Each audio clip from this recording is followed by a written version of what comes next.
this video, we're going to see what we can smash out on the Scorpion, and we even go for a test drive.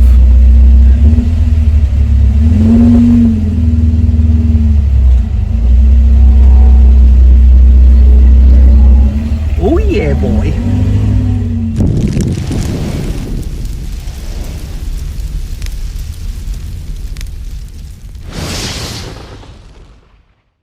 Well, this brake pedal rubber is no good. The clutch one looks alright, but I have purchased a couple of new ones, so why not change them both?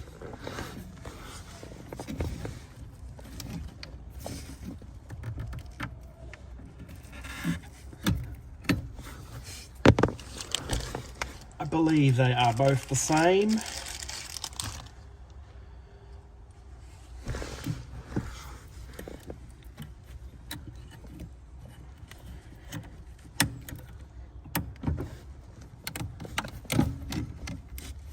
Oh, look at that. Keep that one as a spare.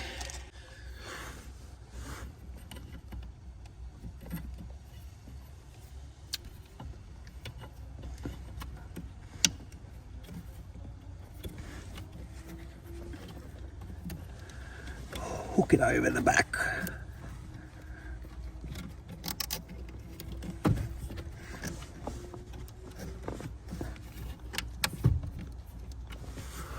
Oh wow, that's good. I like it. The next thing we're going to check out and attempt to fix is the hazard lights. This is how good they work.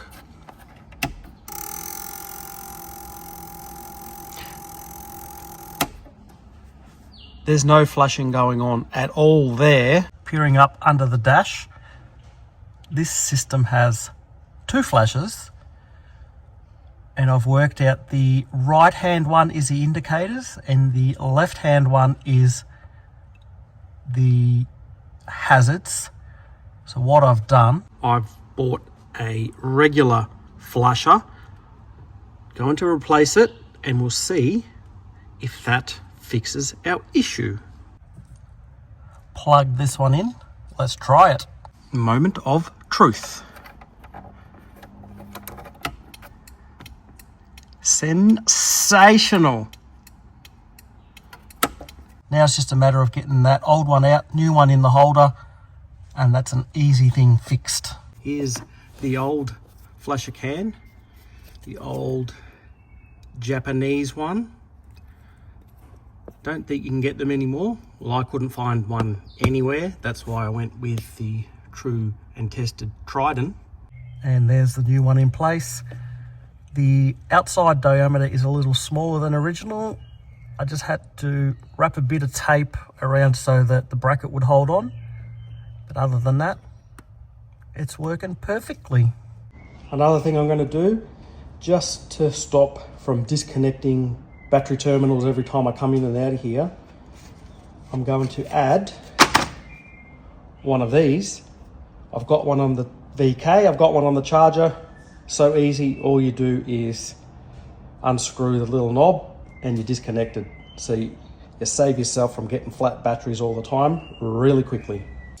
These are really easy to connect up. You just put your terminal on here, that goes on your terminal, and then when you want to disconnect your battery, you just turn it like that. So we'll get that on there. That needs to be opened up a bit.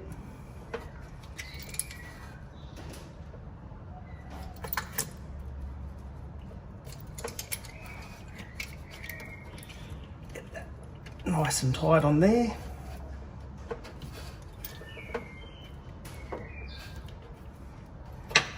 And then we'll do up this bolt here.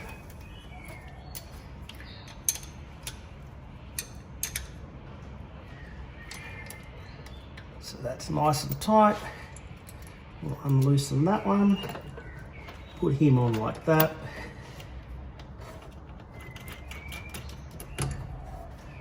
Once we've tightened him up, we're right to go for forever and a day.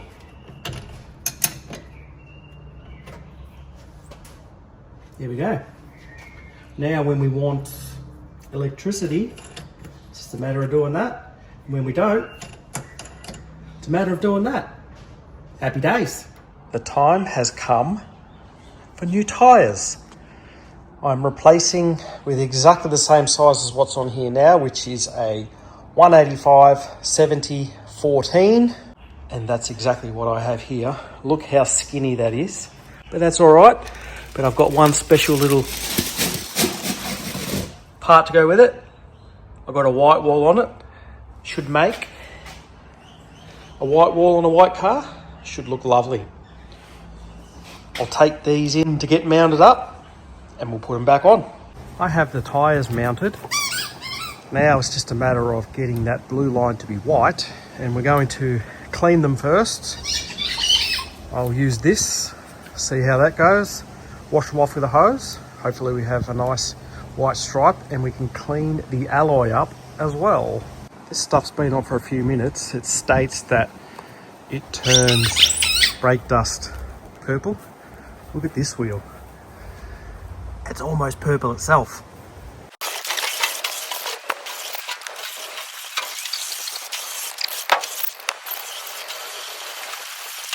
Not bad. No scrubbing required.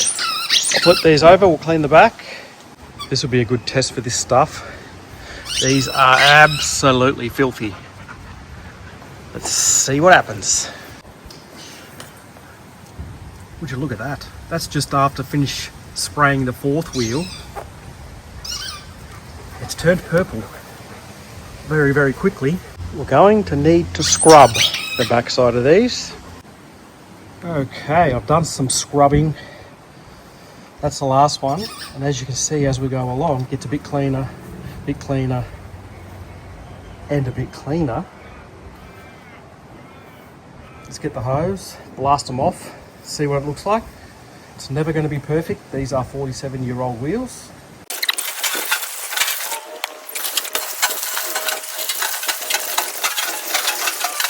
Well, that's not bad. There's a lot of black overspray on these. I don't know why, but I think they've come up pretty darn good. Obviously, we're going to have to re-clean the front side now, as all the dust will have seeped through to the other side. There we have it. 4 clean wheels with new tyres.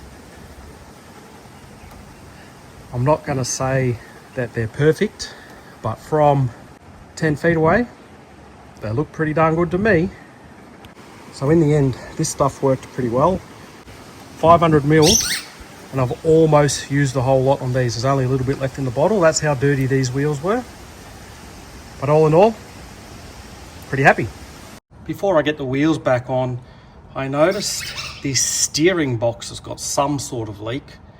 It's not power steering, so I don't know what's happening there, but I'm going to clean it before the wheels go back on, and then we can monitor it to see where it's leaking. Probably the bottom seal, but let's see anyway. Well, that looks a bit better. Now, when it starts to leak, I'll be able to see where it's coming from, and pretty sure that rail, well, it was white, and it looks like it's had some undercoating on there, but it's preserved it.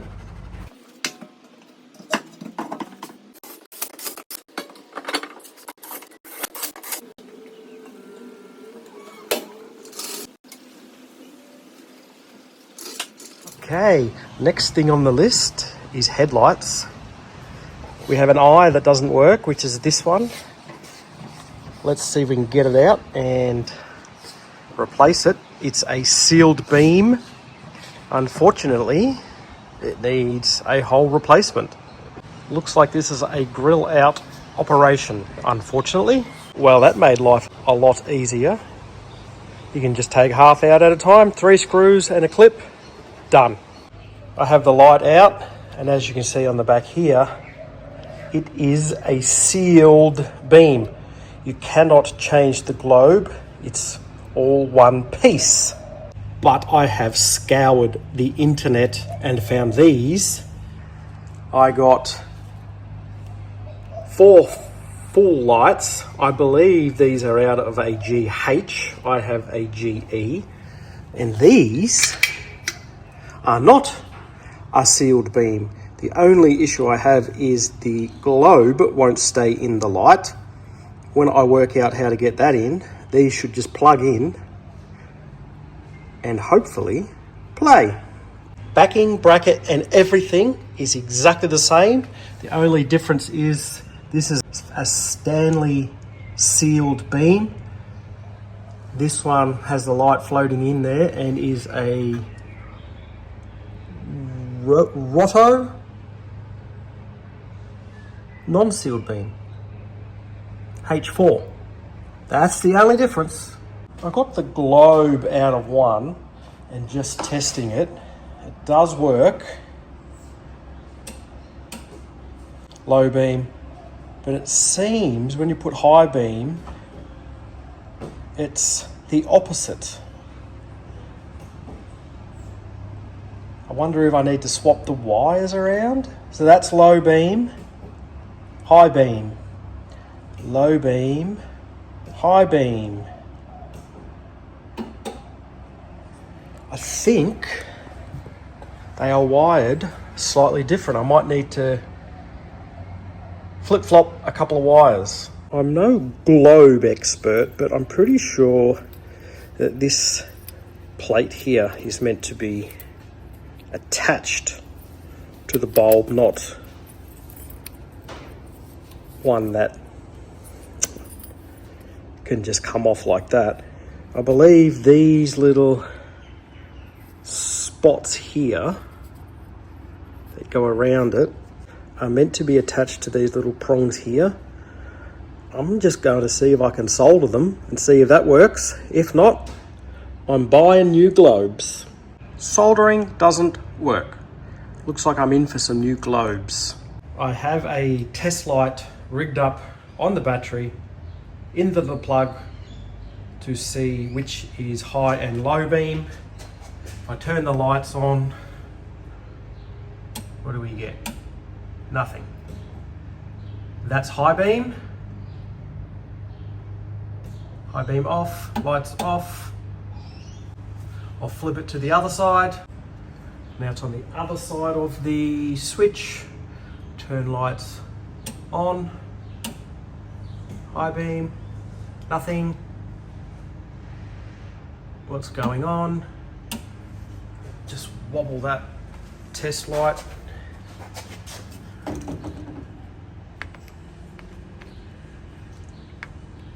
All right, there we go. That is high beam. That's the high beam sides. Off, off, off. Okay, dogs are barking. I've worked out this side of the plug is high beam, this side is low beam. I think I need to switch these wires around to get the bulb on low and high when it's meant to be to match the other lights. I've been down the street, got some globes. Hopefully it fits. But before we do anything wiring wise, I'll see whether these are the same as opposite. And I might have come up with another idea instead of cutting wires. Globe fits in, no dramas. Locking ring back on. Let's test it out. Plugged in. Let's have a look.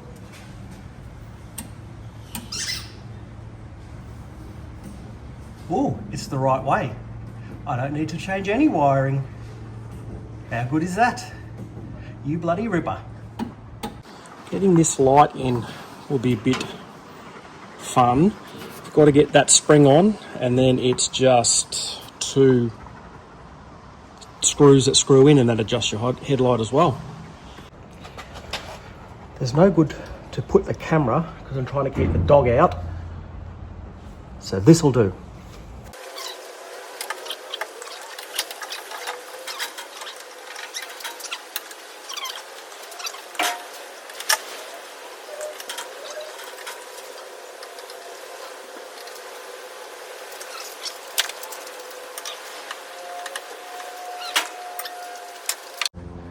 One of the reasons why I wanted to use my old mounting screws were because I could see where they were adjusted to, screwed them into the same position and we should be adjusted.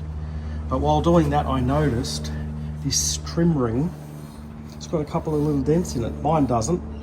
I'm going to swap that over because I don't want a crappy one. While it's out, I did forget to put the rubber boot back on. I've done that now. And the new, or the original trim piece can go back on. Much better, much better. Let's get the other half of the grill installed.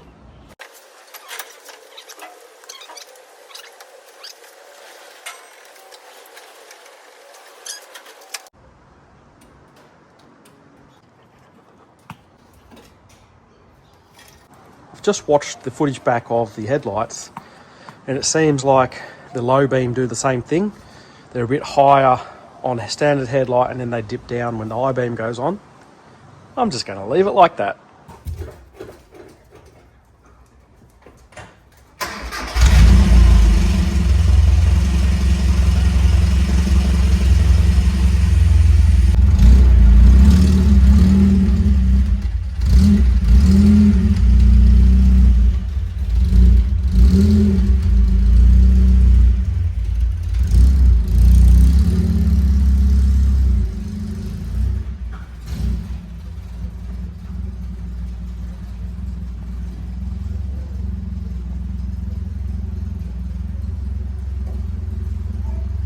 Here we have it with a new set of wheels, looking mighty fine.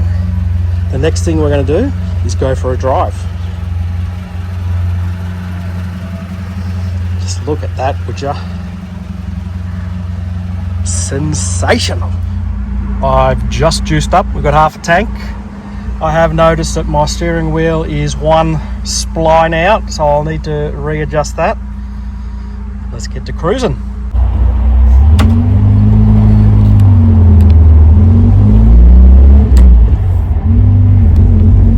Forgotten how slow this thing is. Very slow.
that's it for this one.